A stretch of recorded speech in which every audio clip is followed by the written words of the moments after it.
Première question tout de suite. Après ces nombreux albums que j'ai cités dans mon introduction, ce temps vécu à Noumambo, en arrière, qu'est-ce qui a le plus façonné le groupe Magic System? La précarité, la solidarité ou l'urgence de rêver? Salif Traoré.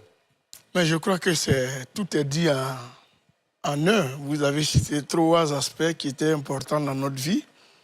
Quand on vit dans la précarité comme celle dans laquelle nous étions, ça forge quand même à acquérir des valeurs. Et puis, au-delà de ça, à Noumambo, c'est HEC, c'est la Haute École du Courage. Hein. Ça nous a permis d'apprendre beaucoup de choses, ça nous a enseigné beaucoup de choses.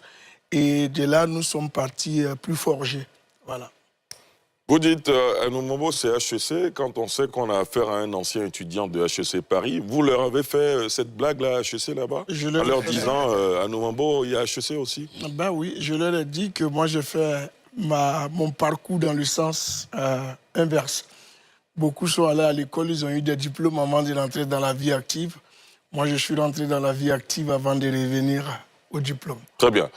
Tino, dites-nous, elle est où en tout? Waouh.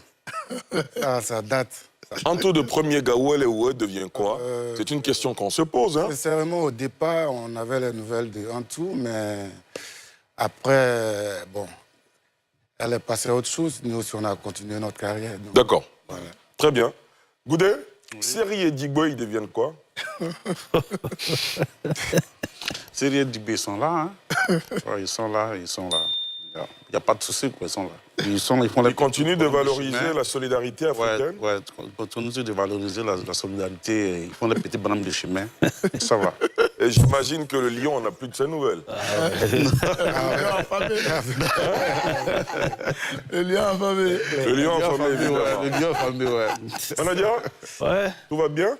Ça va, ça va. Et paraît que dans le groupe, quand tout le monde est très sérieux, vous avez, vous seul, le pouvoir de détendre l'atmosphère. Est-ce que c'est vrai?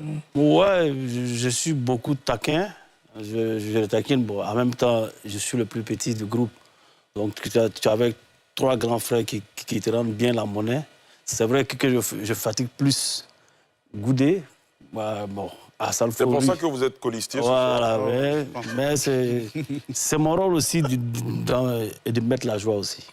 Alassane Drabo, après le checkpoint, nous a rejoint pour la quotidienne info, pour décrypter ce soir un groupe dont l'histoire est immense.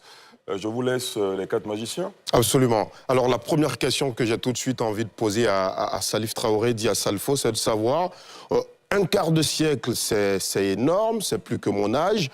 C'est donc... Quand on regarde l'univers musical africain, on a vu beaucoup de groupes qui vous ont précédé, mais qui n'ont pas tenu. Qu'est-ce qui justifie cette longévité dans un espace musical qui est toujours très instable? Mais disons qu'au fur et à mesure que les défis se présentent à vous au cours de votre carrière, vous forgez une carapace. Nous, on a traversé pas mal de choses. On vient d'une ancienne génération. Et déjà que nous avons connu un échec dans le passé, parce que Magic System n'est pas venu de nulle part, tout le monde nous a vu échouer. Et cet échec-là nous a donné, comme je le disais à Ali, nous a appris beaucoup d'enseignements.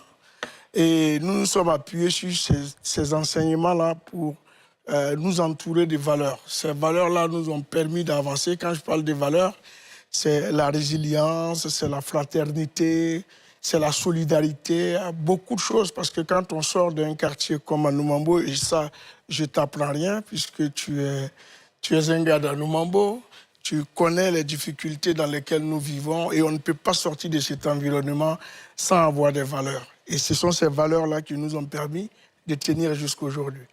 Un gars de Noumambo qui sait chanter aussi, peut-être? Non, je n'ai pas ce talent. D'accord, très bien. D'autres questions? Oui, bien sûr. Tino, qu'est-ce qui vous rend le plus fier aujourd'hui? Est-ce que c'est la reconnaissance nationale, c'est le succès commercial, ou bien c'est aussi de se dire finalement on a réussi à faire d'Anoumambo une identité mondiale?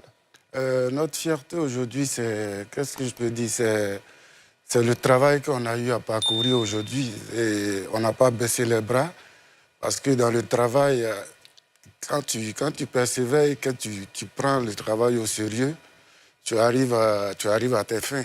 Donc aujourd'hui, notre fierté, c'est ça, c'est le travail qui a été mis en place.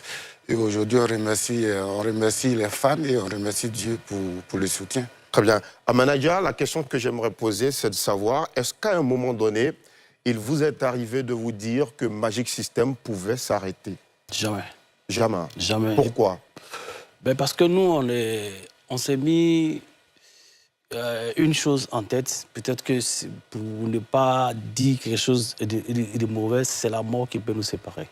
Ça, c'est de un. Et de deux, pour compléter la question de Tino, notre grande fierté, c'est d'être resté à 4 jusqu'à aujourd'hui. Très bien. Et comment on fait humainement pour rester goudé, soudé pendant un quart de siècle quand on sait que, voilà, on prend toujours en Afrique le symbole de la langue dans la bouche, ils ne peuvent pas cohabiter sans se marcher là-dessus. Quand on sait que d'autres groupes Zouglou n'ont pas résisté. Leur union n'a pas survécu autant. Le problème, c'est que nous savons d'où nous venons. Nous avons commencé à comme vous avez dit tantôt. Donc, on a reçu des valeurs. On a reçu des valeurs, on a reçu aussi des conseils des parents, parce qu'on se connaît, nos parents se connaissent. Donc, tout ça fait qu'on est resté soudés. Et c'est vrai des fois, on a eu des altercations, des problèmes entre nous, mais ça ne va pas loin, parce qu'on est aujourd'hui une famille. Donc, on essaie de rester en famille. Comme on dit souvent, le lien, ça se lave en famille. C'est ça. Donc, je pense que ça se passe très bien. Salif Traoré, avec le recul, sans Anou Mambo, est-ce que l'histoire de Magic System aurait été la même? Non, je crois que toute histoire s'écrit selon la destinée qui a été mise en place. Je ne crois pas, peut-être que sans Anou Mambo, on ne serait pas devenu artiste aussi. Parce que si vous écoutez nos premières chansons, c'est des chansons dont les inspirations sont tirées du vécu quotidien.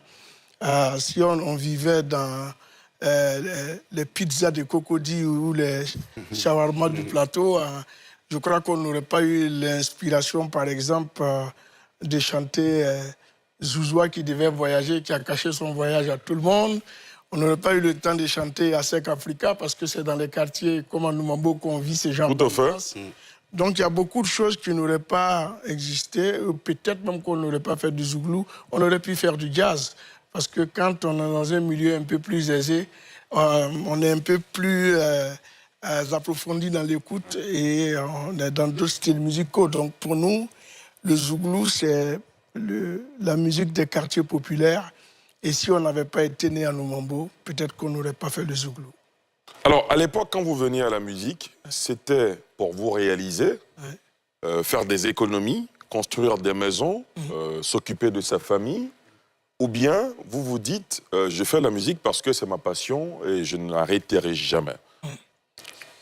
Non, d'abord, c'est aller de défi en défi, si je peux m'exprimer. Vous savez, vous êtes dans un quartier où vous êtes la risée de tout le monde. Parce qu'on est tous venus au Woyo sans penser un jour que le zouglou sera un rythme qui va comment on appelle, arpenter le paysage, le paysage de la musique ivoirienne. Et puis, dans ce Woyo-là, on a des amis qui se détachent.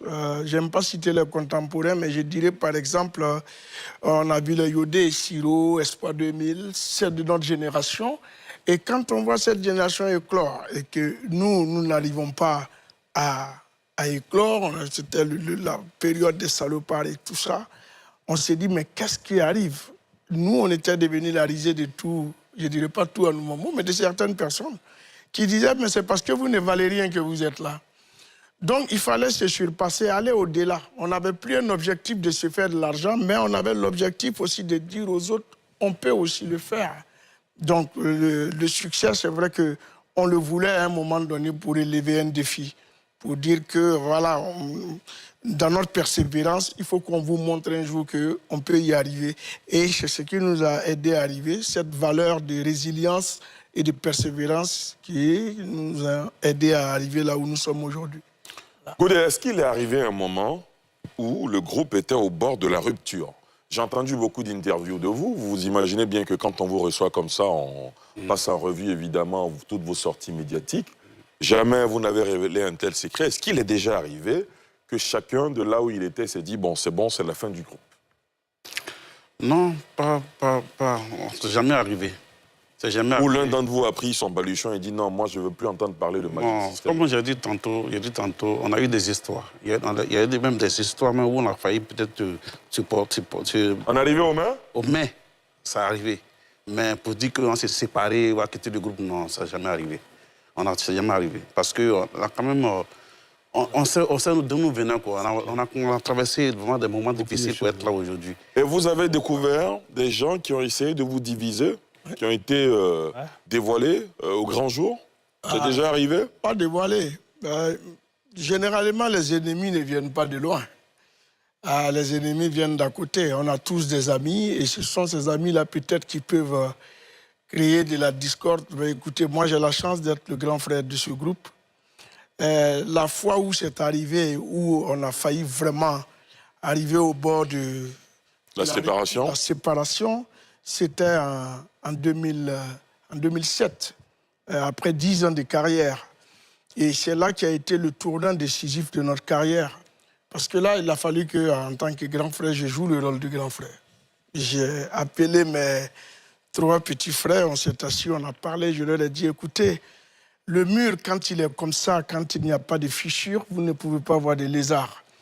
Mais si nous créons une fissure dans notre mur, on va permettre aux lézards et aux cafards, et aux araignées de rentrer dans cette fissure-là et ça va être difficile de recoller ce mur. Donc, c'est à nous de choisir. Je crois que personne ne peut aimer l'autre que nous 4. Tous ceux qui parlent autour de nous ne peuvent pas nous aimer que nous-mêmes. Nous avons créé une 5e famille en dehors de nos 4 familles biologiques et nous avons mangé du piment ensemble. Aujourd'hui, ce n'est pas en étant un peu dans le beurre que nous allons nous diviser. Ce n'est pas ces valeurs-là que nous avons appris à Nomambo. Alors on se parle, on est à 6000 km d'Abidjan. On se parle, on se regarde entre nous. Moi, je suis votre grand frère, je ne suis pas votre chef de groupe. Il faut que chacun se ressaisisse parce que ce groupe-là, on ne l'a pas fait pour se séparer devant. Et depuis lors, de 2007 à aujourd'hui, je crois que l'année prochaine, ça va faire 20 ans que j'ai tenu ce discours devant mes 3 petits frères. Rien n'est arrivé, au contraire, on est allé d'ascension en ascension.